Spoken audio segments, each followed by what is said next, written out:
What happened to Japan's once thriving economy? For decades, it shattered records, becoming the world's second largest economy and a beacon of innovation and prosperity. Its exports dominated global markets, and its property bubble soared to unimaginable heights. But then, the unthinkable happened. Growth came to a screeching halt, wages flatlined, and debt ballooned over 250% of GDP, the highest among developed nations. As debt spirals and market analysts sound the alarm, one pressing question remains. Can Japan reclaim its economic dominance, or has it entered an inescapable era of stagnation? Japan's economy remains the fourth largest in the world by nominal GDP, only behind the United States, China, and Germany. That sounds pretty impressive, but a quick glance reveals cracks. A once towering industrial giant now grapples with low or almost zero growth, modest inflation targets, and a rapidly aging population. On a map, Japan may look isolated in the Pacific, just east of the Korean Peninsula and sharing maritime borders with Russia in the north. Yet it's long been at the center of international trade and global financial markets. It boasts the world's fifth largest economy by purchasing power parity, and was once a juggernaut that outpaced nearly everyone else in manufacturing prowess. But if you travel to Tokyo in the Kanto region, you might sense a subtle shift in the corporate skyline. Companies like Toyota, Sony, and Panasonic are still around, but they face more competition from neighbors like South Korea and China. Just a few hours' ride on the Shinkansen bullet train to Osaka, you'll see factories in tech hubs, except some of them aren't running at the fever pitch they once did in the 1980s. Even the famed Tokaido corridor linking Tokyo to Nagoya to Osaka is filled with industrial parks that are not as bustling as during the high-speed economic boom of the mid-20th century. The Japanese government has tried to energize the economy with numerous stimulus programs, but the results remain lukewarm. Public debt soared to over 200% of GDP, making it the highest of any developed nation. And while the Bank of Japan pumps money into the system, going so far as to introduce negative interest rates, the results have been mixed. The real question is, how did Japan get here in the first place? To answer that, we need to revisit the past. A stroll through Japanese economic history gives you a sense of how radically it has transformed. Back in the late 19th century during the Meiji Restoration, Japan emerged from feudal isolation into a modernizing state that built factories almost overnight. By the early 20th century, it had constructed a formidable manufacturing sector, supported by a powerful navy, and even established colonial territories across East Asia. Fast forward to the aftermath of World War II in 1945, and Japan lay in ruins. Cities like Hiroshima and Nagasaki were devastated by atomic bombs, and the capital city Tokyo heavily firebombed. Yet, remarkably, Japan rebuilt at breakneck speed. Rivers like the Sumida in Tokyo and the Yodogawa in Osaka became critical arteries for shipping goods to newly formed industrial zones. By the 1960s, the country was exporting everything from textiles to electronics, soon becoming a byword for quality and innovation. By 1968, Japan was the world's second largest economy. If you visited places like Yokohama, just south of Tokyo, you'd have seen new port facilities handling massive global trade. In the Japanese Alps region, you'd see specialized manufacturing pop up in smaller towns, leveraging hydropower and efficient transport links to the major urban centers. During the 1970s and 80s, the term economic miracle was practically synonymous with Japan. Rising incomes, world-leading car exports, and forward-thinking electronics made Japan look unstoppable. This was the heyday of Sony's Walkmans, bullet trains, and shining skyscrapers in districts like Shinjuku and Shibuya. But behind the glamour lurked a looming issue: extremely high savings rates, surging land and stock prices, and banks dishing out loans to just about anyone who asked. Little did the public realize how dangerously overheated things were becoming. It all came to a head in the late 1980s when the Bank of Japan tried to manage its currency. Following the Plaza Accord of 1985, there was a concerted international effort to devalue the US dollar, which indirectly pushed the yen's value sky high. Worried about inflation and a booming real estate market, the Bank of Japan raised interest rates at the end of the decade. That shift was like yanking the brakes on a speeding train. Stock prices crashed, real estate plummeted, And it wasn't just Tokyo's glitzy Ginza district that felt the impact. Businesses around Osaka Bay, factories near Nagoya, and countless small and mid-sized companies found themselves saddled with loans worth far more than their assets. Suddenly, Japan's famed banks morphed into zombie banks. They were kept alive on a drip of government support, yet they were too weak to invest in any new, promising ventures. Instead, they tried to prop up failing companies with fresh loans, hoping to avoid massive defaults. But these efforts only delayed the inevitable, because banks wouldn't or couldn't recognize their huge losses. Capital dried up.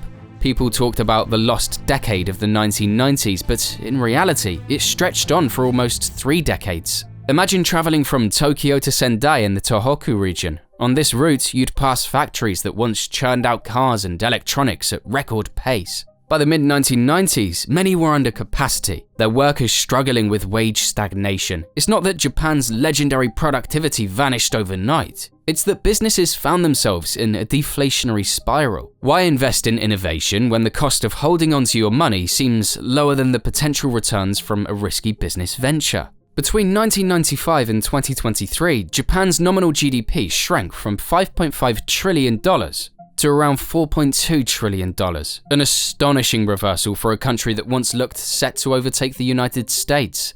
Real wages dropped, the cost of borrowing fell to nearly zero, yet companies refused to borrow. In many ways, the entire economy got stuck in a vicious cycle that produced no real impetus to expand. Meanwhile, the population's average age crept up, further denting consumer demand. By the new millennium, everyone was scratching their heads, wondering, where did the boom times go? Japan's crisis didn't happen only because of economic or market miscalculations. Politics played a starring role. The Liberal Democratic Party, Japan's dominant political force since the 1950s, built coalitions with interest groups who fiercely resisted reforms. Think of local agricultural cooperatives in regions like Hokkaido up north or Shikoku in the south, powerful construction firms, and countless other industries that had grown used to government protection. Reform was a risk to their comfort, so they made sure politicians toed the line. Meanwhile, the Ministry of Finance and bureaucracies like the Banking Bureau had cozy relationships with the very industries they regulated. This iron triangle environment made it next to impossible to acknowledge or clean up the epic load of non-performing loans from the bubble's collapse. And when politicians did muster courage, like raising the consumption tax in 1997 to address debt, they inadvertently choked what little growth was peeking through.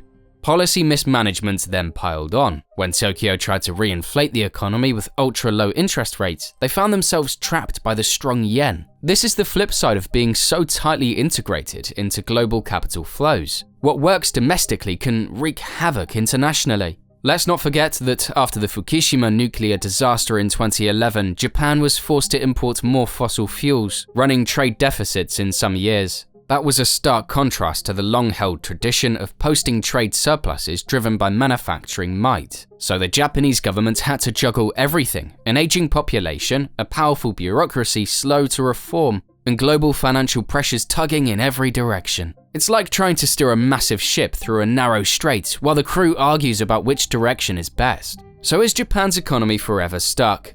Not necessarily. In recent years, policymakers have tried new ideas. Former Prime Minister Shinzo Abe's Abenomics grabbed headlines worldwide. Its 3 arrows, fiscal stimulus, monetary easing, and structural reforms, were meant to jolt Japan out of deflation. Initially, the Tokyo Stock Exchange soared. Consumer confidence improved, and some wages even ticked upwards. But it wasn't a magical cure. The aging population still grows older, the birth rate remains low, and government debt continues rising. Yet we're seeing signs of life. Japan still has a knack for innovation, ranking among the world's leaders in patents. Major corporations like Nintendo and Toyota continue to dominate globally. Even regional industries like robotics hubs in Fukuoka or tech startups in Sapporo are gaining traction. Additionally, the country has maintained massive foreign exchange reserves, second only to China, and remains a leading creditor nation. And though the yen has experienced record lows in recent years, this shift can actually boost exports by making Japanese products cheaper abroad. Take, for example, the famed city of Kyoto. Tourism boomed in part because the weaker yen makes it more attractive to foreigners. That tourism boost spills over into the local economy, supporting small businesses, hotels, and restaurants. When it comes to demographics, some towns like Takamatsu in Shikoku and Kanazawa in Honshu's west coast are experimenting with ways to attract younger residents, improving infrastructure and offering incentives for new families. It's still early days, but these local efforts demonstrate that Japan's not merely sitting around waiting for change. Ultimately, Japan's issues aren't unsolvable. They stem from a legacy of high savings, political entanglements, bureaucratic inertia, and an economy once so mighty that it forgets to adapt quickly. The central question is, will Japan manage to transform deeply enough to drive sustainable growth and modernize its policies to encourage fresh innovation?